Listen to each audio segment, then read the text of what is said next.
Assalamualaikum warahmatullahi wabarakatuh. Alhamdulillah, salatu wassalamu ala rasulillah Sayyidina Muhammad ibn Abdullah wa ala alihi wa ashabihi wa mawala amma ba'dah. Qalu subhanaka la ilma lana illa ma 'allamtana innaka antal alimul hakim. لا حول ولا قوة إلا بالله العلي العظيم. ربي اشرح لي صدري ويسر لي أمري واحلل عقدة من لساني يفقه قولي أما بعد. Bapak Ibu jamaah salat subuh yang dimuliakan Allah, para orang tua, para setis, para sepuh yang kita muliakan, kaum muslimin dan muslimat rahimakumullah, bersyukur kita kehadirat Allah Subhanahu wa taala. Berselawat kita kepada junjungan Nabi besar Muhammad sallallahu alaihi wasallam. Allahumma shalli ala Muhammad wa ali Muhammad. Assalamualaikum ya Rasulullah.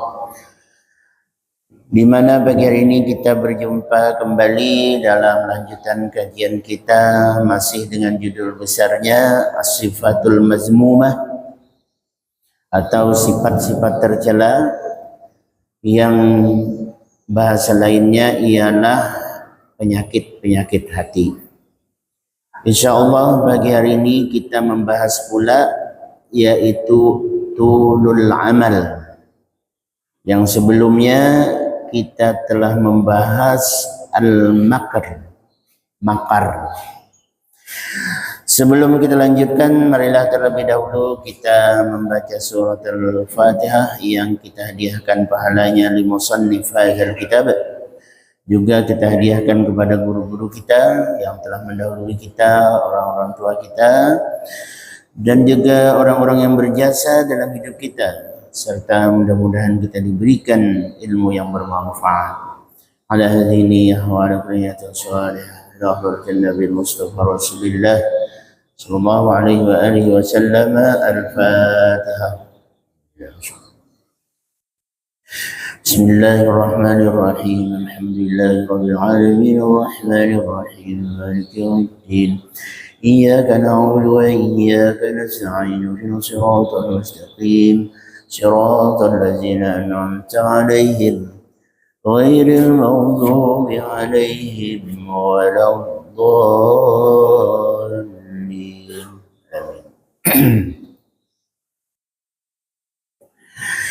Sebelum kita masuk pada bahasan judul penyakit hati yang bernama tulul amal, sebelumnya ada bahasan al-makru, makar, yang dibagi kepada dua macam. Ada makar mazmum.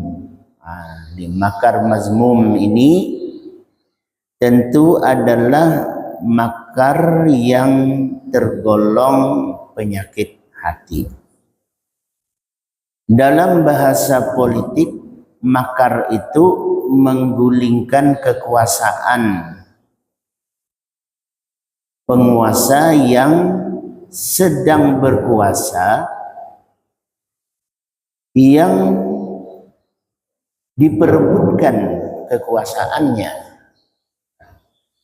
Bisa jadi karena tidak adanya lagi legitimasi atau kepercayaan, atau ada kekuatan lain yang walaupun dia masih mendapatkan kepercayaan dari, kalau negara berarti rakyatnya, tapi ada kekuatan yang hendak menggulingkan kekuasaannya. Nah, ini juga disebut makar. Selalunya dalam bahasa kita pun dikenal dengan kata makar, mengambil alih kekuasaan itu. Jadi apakah itu tergolong mazmum ataukah dia tergolong mahmud? Menggulingkan kekuasaan itu tadi. Kalau mahmud berarti ini bagus makar ini. Tapi kalau mazmum tentu sebaliknya. Maka kembali kepada kasus yang menjadi pokok bahasan atau objek bahasan, atau dalam hal ini pemerintahannya. Kenapa maka dimakar? Nah, itu. Apakah kiranya dengan pengambil alihan kekuasaan itu menjadi sesuatu yang diharapkan lebih baik ke depannya dari yang sudah dijalankannya, atau secara paksaan tanpa mendapatkan kepercayaan atau legitimasi dari masyarakat atau rakyatnya? Nah, tentu kembali kepada permasalahan tersebut. Ya, kalau kita ambil contoh peralihan dari Orde Baru kepada reformasi. Nah, maka kalau kita lihat dari tujuan reformasi dahulu, kalau reformasi sekarang ini sudah banyak dibumbui oleh keluar dari cita-cita suci reformasi 98 itu, tentu itu permasalahan lain. Tapi tujuan peralihan kekuasaan Orde Baru ke reformasi itu kalau kita lihat item atau poin-poinnya, itu diharapkan adalah kedepannya lebih baik. Nah, maka pengambil alihan kekuasaan seperti ini maka tentu bisa kita pahami sebagai makar al-mahmud. Kenapa disebut demikian? Satu, pengambil alihan kekuasaannya pun dengan cara yang tidak brutal, ya. Ya, walaupun yang namanya pengambil alihan kekuasaan itu tetap saja ada yang terlukai, umpamanya dari kalangan mahasiswa. Ada beberapa yang dikabarkan hilang begitu saja, tidak ada kabarnya hingga hari ini. Siapa yang bertanggung jawab menjadi tanda tanya besar, kan begitu. Di lapangan juga terjadi, ada yang terbunuh, macam-macam. Ada kerusuhan, penjarahan. Itu adalah rentetan-rentetan yang pada akhirnya penguasa pada saat itu menjadi melemah, kan begitu. Tapi pengambil alihan atau peralihan atau turunnya kekuasaan ini tidak brutal dalam pengertian, katakanlah umpamanya harus diasingkan ke luar negeri, kalau tidak terjadi kerusuhan besar-besaran antara aparat dengan rakyat, begitu. Ternyata tidak terjadi demikian. Itu yang pertama. Yang kedua, di awalnya tentu diharapkan segala apa yang diinginkan oleh cita-cita reformasi itu terjadi, berupa tidak adanya KKN. KKN itu apa tuh? Korupsi, kolusi, nepotisme. Nah, tapi ternyata berjalannya waktu 98 ke 2025 hari ini, kita tentu melihat bagaimana cita-cita reformasi itu sudah jauh dari apa yang diharapkan. Sebut sajalah bagaimana korupsi terjadi di mana-mana, gitu ya. Yang namanya kolusi, wah, siapa bilang kolusi ini tidak terjadi? Nepotisme, kekeluargaan, orang-orang dekat, ordal, apa-apa istilahnya. Itu semua terjadi saat ini. Nah, jadi artinya sudah keluar dari cita-cita murni reformasi yang diharapkan.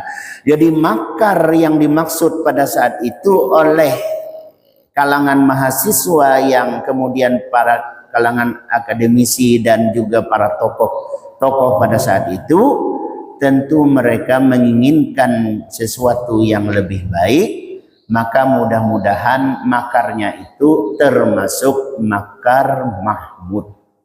Artinya tujuannya baik. Adapun kemudiannya terjadi sesuatu yang di luar dari apa yang diharapkan pada awalnya, tentu ini sesuatu yang lain. Nah, jadi itu kalau makar dalam pengertian peralihan kekuasaan. Nah, tapi peralihan kekuasaannya tetap berjalan di undang-undang yang diberlakukan. Kalau kita lihat makar di sebagian negara, itu luar biasa. Makarnya bisa termasuk makar mazmum. Peralihan kekuasaan dengan paksaan, bahkan didukung di belakangnya oleh para mafia-mafia. Nah itu. Yang bukannya untuk memperbagus suatu negeri menjadi lebih baik, malah tambah parah. Kan itu. Nah, kalau kita tadi, kalau katakanlah dalam tanda kutip lebih parah dari dahulu, umpamanya, itu adalah sesuatu akibat yang dijalankan dengan judul kebebasan. Nah, kebebasan yang kebablasan. Bebas tapi bablas. Ya. Nah, tadinya diatur sedemikian rupa harus begini begitu, segala bagai salah juga. Diberikan kebebasan lagi salah lagi. Nah, itu menunjukkan bahwa tidak ada kesempurnaan undang-undang yang dibuat oleh manusia. Itu pada prinsipnya. Wah, katanya dikabarkan kalau malaikat sekalipun jadi presiden di negeri kita ini tetap tidak beres juga. Ya, janganlah dijadikan malaikat sebagai pimpinan kita, malah tidak cocok. Ini bahasa yang tidak apple to apple ya, apple to apple, artinya tidak sebanding. Ya, maksudnya tuh membandingkan itu tidak cocok. Malaikat jadi mengurusi manusia tidak beres, karena dari cara haluan mereka saja dengan kita udah beda. Nah, maka jadi kalau ada orang bilang kalau begini kacaunya negeri, katanya malaikat aja ngurus tidak beres ini ya. Karena malaikat tentu dia alurnya beda. La ya'sunallaha ma amarahum wa yaf'aluna ma yu'marun. Gitu. Mereka tidak menginginkan sesuatu yang bersifat nafsu. Sementara kita manusia memiliki nafsu, ada keinginan duniawi dan tidak bisa terpisah dari dunia. Kan begitu. Gimana negeri ini diurusi oleh malaikat? Nah, jadi tentu itu adalah contoh yang tidak tepat. Nah, pada prinsipnya jika itu disebutkan sebagai makar makruh, yaitu ayyaqsuda fa'ilahu inzala makruhin bil makhdu, bermaksud untuk menggulingkan ataupun melengsarkan sesuatu yang ia tidak inginkan. Nah, yang ia tidak inginkan, melengsarkan sesuatu yang tidak diinginkannya itu bil makhdu, dengan tipu daya. Tapi mau tidak mau pula tipu daya ini selalu dimaknai pula oleh orang adalah politik. Tapi politik dalam bahasa Arabnya itu tidak al-makhdu, yaitu asyasah. Beda lagi. Asyasah itu selalu dimaknai sebagai strategi, siasat. Nah, itu kan siasat, bukan makhdu. Kalau makhdu itu dengan cara tipuan. Asumsi tipuan itu adalah buruk. Jadi menipu itu kan diasumsikan atau dipahami sesuatu yang buruk, yang tidak baik. Nah itu. Tapi kalau siasat itu tidak dimaknai sebagai sesuatu yang tidak baik. Walaupun siasat bisa juga tidak baik. Maka politik itu kemungkinannya ada dua. Bisa baik, bisa tidak.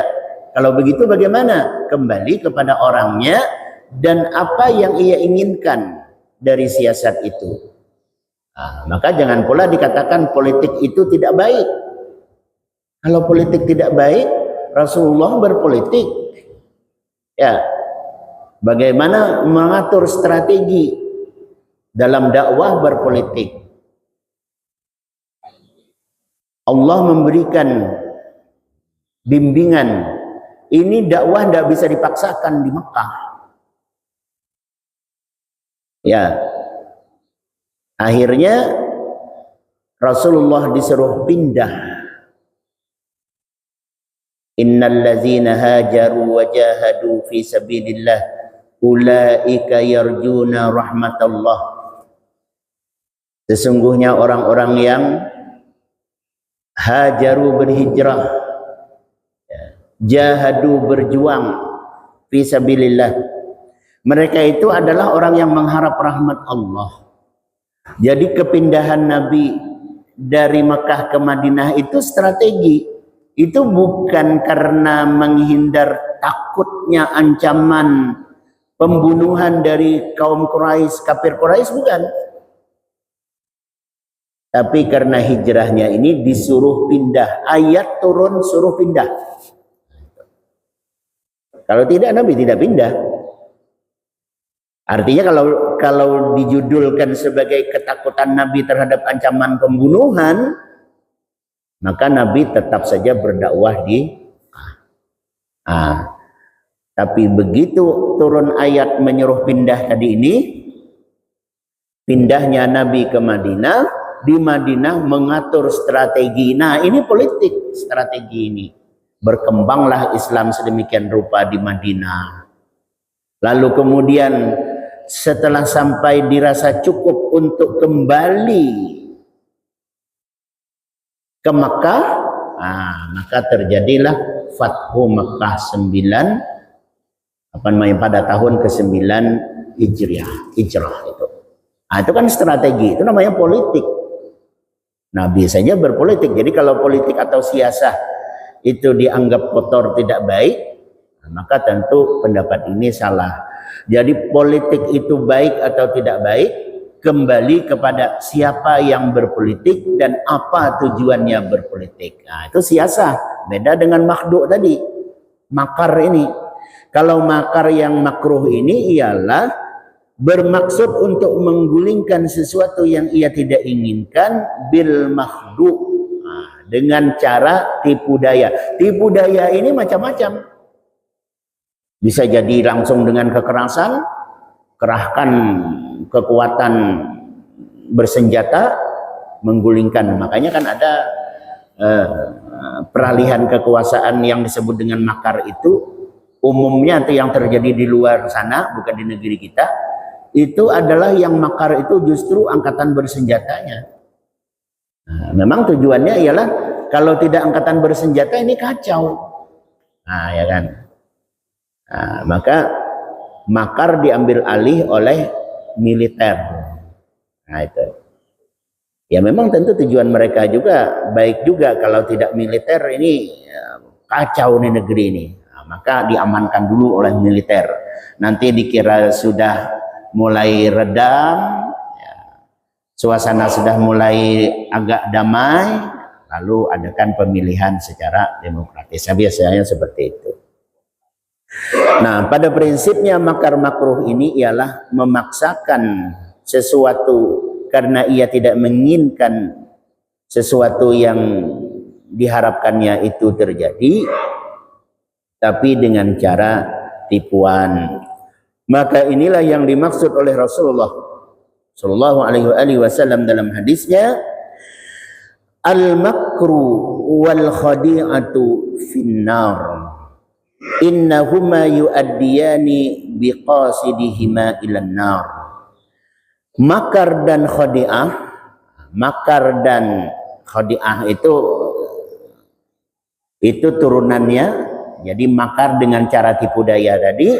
Finnari, kata Nabi, itu adalah makar yang mazmum, atau konsekuensinya adalah neraka. Jadi ada makar yang finnar itu.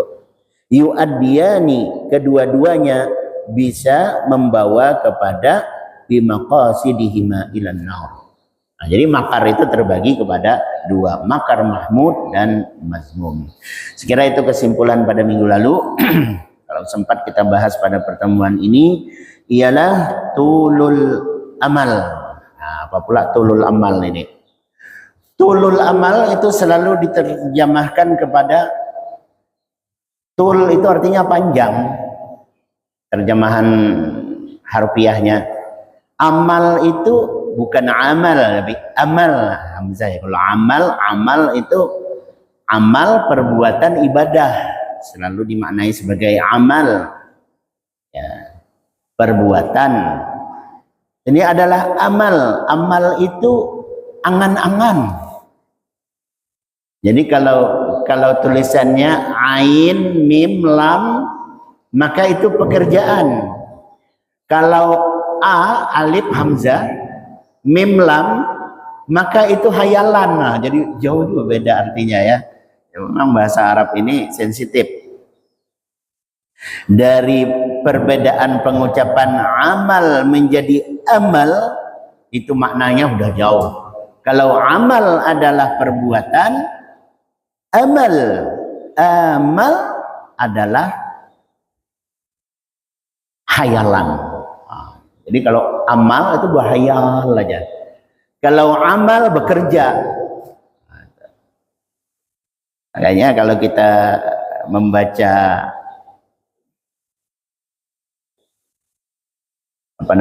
rukun-rukun dalam sholat, itu memang kita ini diwajibkan belajar. Belajar. Fatihahnya dari mulai takbiratul ihramnya, ini kan rukun qaulil lisan, ucapan mulut. Nah, itu qaulil lisan, takbiratul ihram, Fatihah, membaca salat, membaca tahiyah akhir, salawat, salam, itu kan. Itu namanya rukun qaulil lisan, rukun qauli, rukun yang berupa bacaan, ucapan. Kalau kita mau sedikit ke situ, yaitu tadi, kalau kita keliru menyebutkannya, itu maknanya jadi berubah. Nah, oleh sebab itu belajar. Jadi kalau belajar, seumpama ditakdirkan masih juga seperti sebelum belajar, maka dia terbebas dari tuntutan. Nah, itu tujuan belajar itu.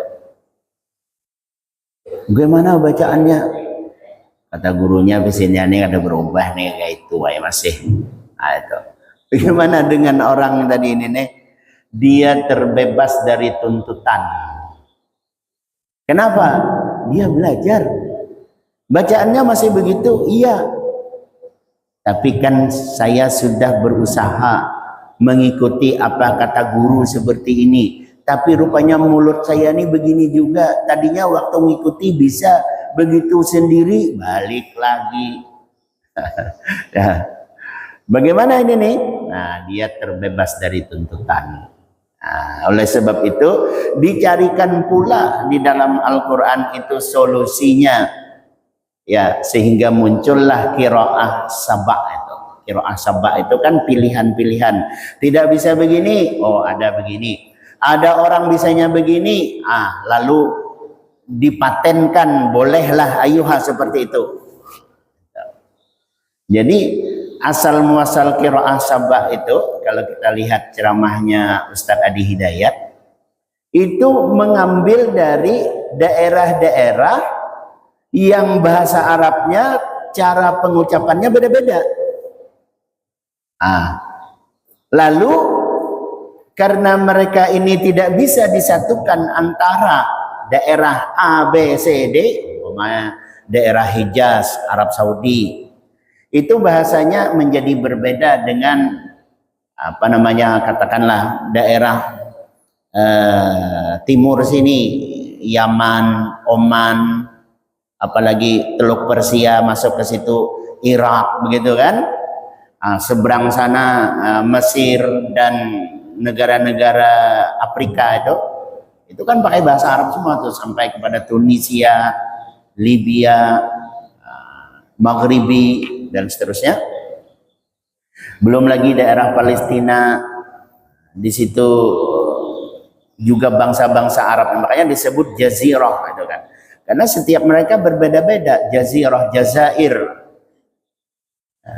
Jadi kalau ibarat kita Melayu lah, Melayu Riau, Melayu Jambi, Melayu Sumatera Utara, Melayu Sumatera Selatan,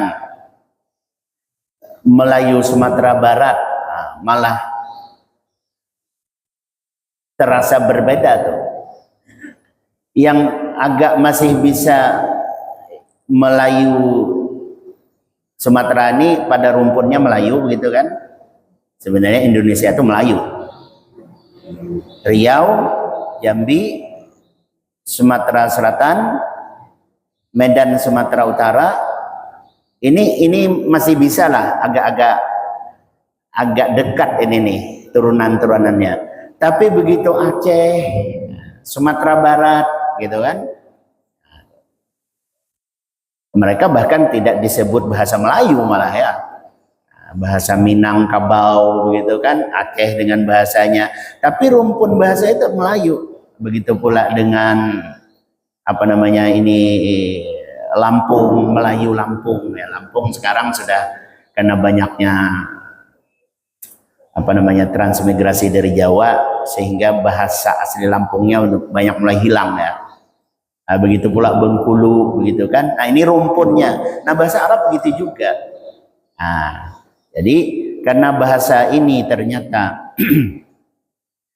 sangat banyak perbedaannya antara daerah-daerah itu, maka dirumuskanlah boleh seperti ini, sehingga muncullah 7 bacaan yang disebut sebagai qiraah sabah itu. Nah, itu. Tapi bila di luar daripada itu ada qiraah Indonesia begitu. Nah, ini qiraah Indonesia ini harus kita patenkan atau bagaimana? Boleh atau tidak? Nah, begitu. Jadi karena tidak ada patennya, mau tidak maulah kita ikuti, maka sehingganya kita mengikuti qiraah yang selalu kita apa namanya di Indonesia ini, Ibnu Asim ya, qiraat atau qiraat Ibnu Asim ini. Jadi kita yang kita baca sekarang ini seperti itu. Nah, bila keluar huruf itu dari apa yang semestinya, maknanya jadi berbeda.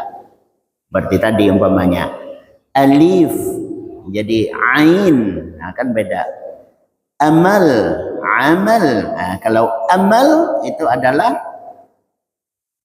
amal hayalan.